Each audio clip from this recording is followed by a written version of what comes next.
pagi, selamat bertemu kembali dengan Ibu Wahyu di pembelajaran biologi. Bagaimana kabar kalian? Semoga kalian selalu sehat ya, selalu dalam lindungan Tuhan Yang Maha Esa. Amin. Hari ini kita akan mulai belajar materi baru, yaitu sistem ekskresi.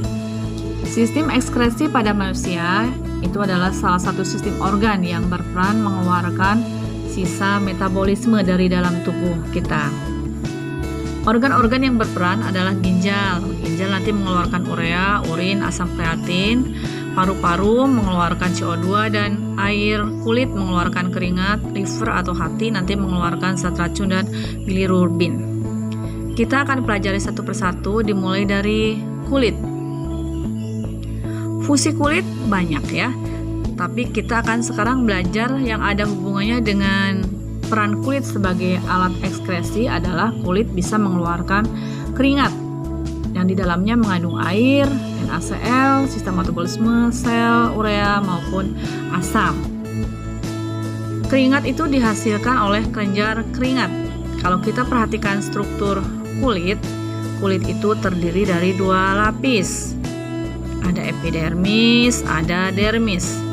Nah, untuk kelenjar keringat itu letaknya di bagian dermisnya ya. Itu ada kelenjar keringat itu di bagian bawah, di bagian dermis. Bagaimana kulit bisa menghasilkan keringat? Itu dipengaruhi oleh hipotalamus yang bisa menghasilkan enzim bradikinin.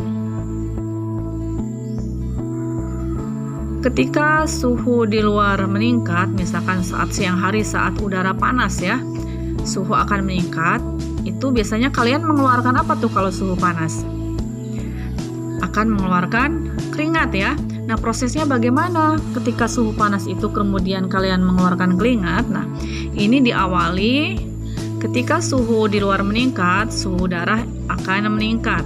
Peningkatan suhu darah ini akan merangsang hipotalamus tadi untuk mengeluarkan enzim, mengeluarkan hormon. Nah, ini hormon yang dihasilkan itu akan masuk ke dalam pembuluh darah, kemudian menyebabkan pembuluh darah yang menuju ke permukaan kulit melebar ya.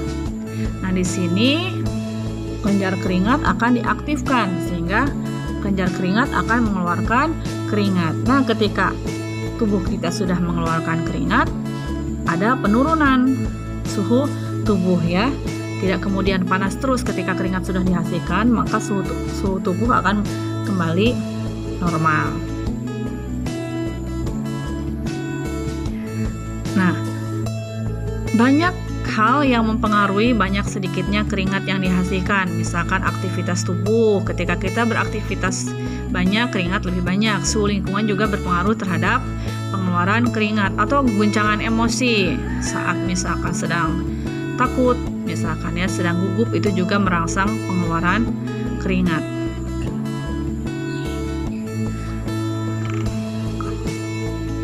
Organ respirasi yang kedua adalah hati atau hepar.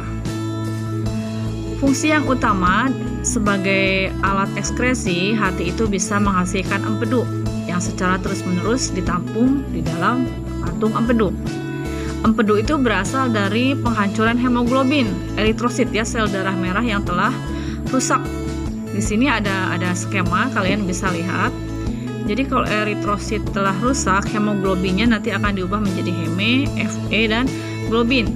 Heminnya akan diubah menjadi bilirubin dan biliverdin. Bilirubinnya nanti akan dioksidasi menjadi urobilin, kemudian mewarnai feses dan urin. Biliverdinnya akan menghasilkan zat warna empedu, kemudian disalurkan ke kantong empedu.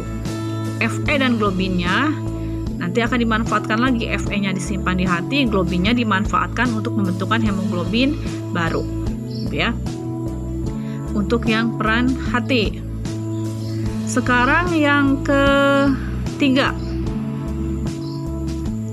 paru-paru. Paru-paru berperan sebagai alat ekskresi karena paru-paru mengeluarkan CO2 dan H2O yang akan diekskresikan melalui proses ekspirasi. Ini kalian sudah belajar ya saat sistem respirasi. Kita sudah belajar bagaimana proses pertukaran gas. Ada inspirasi dan ekspirasi. Jadi saat ekspirasi itu secara tidak langsung juga terjadi proses ekskresi, mengeluarkan CO2 dan H2O. Dan organ yang keempat ini adalah ginjal. Nah, ginjal itu berperan dalam pembentukan urin. Dilihat untuk struktur ginjal di situ di bagian pinggang ya, pinggang di sebelah kanan dan kiri tulang pinggang. Struktur ginjal seperti ini dilihat. Ini fungsi yang utama tadi ya, mengeluarkan sisa metabolisme yang mengandung nitrogen, urea atau asam urat dari tubuh, mengeluarkan bakteri, mengatur keseimbangan air dan garam, mengatur tekanan darah ya. Untuk struktur ginjal ini dilihat dari bagian luar itu ada bagian korteks, kemudian bagian dalam ada medula, kemudian ada pelvis renalis. Pada korteks dan medula itu terdapat nefron. Nefron itu adalah unit struktural dan fungsional terkecil dari ginjal. Nah, ini struktur nefron kalau diperbesar satu seperti ini ya.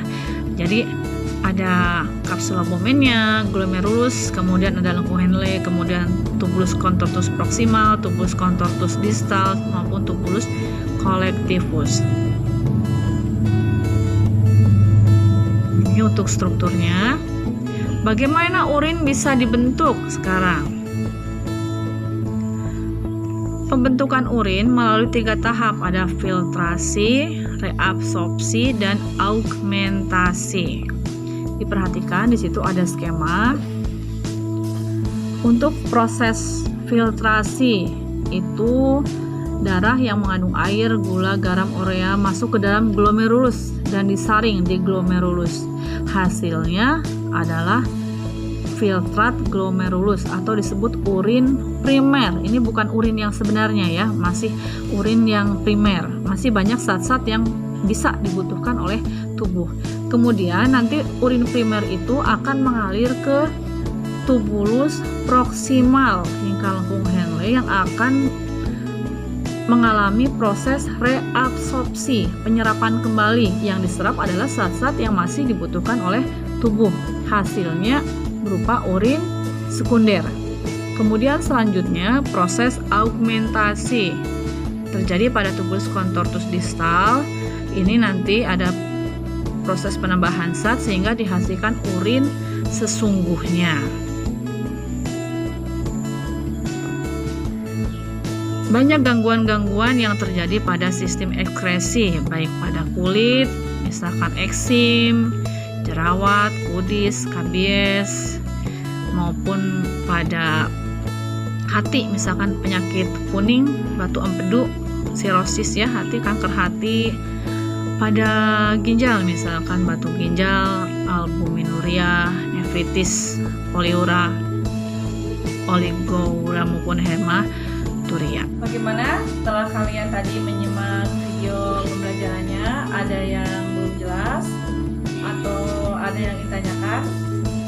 Silakan kalian tuliskan pertanyaan kalian di grup WA ya. Dan kemudian silakan kalian isi modulnya, perhatikan tugas-tugas yang harus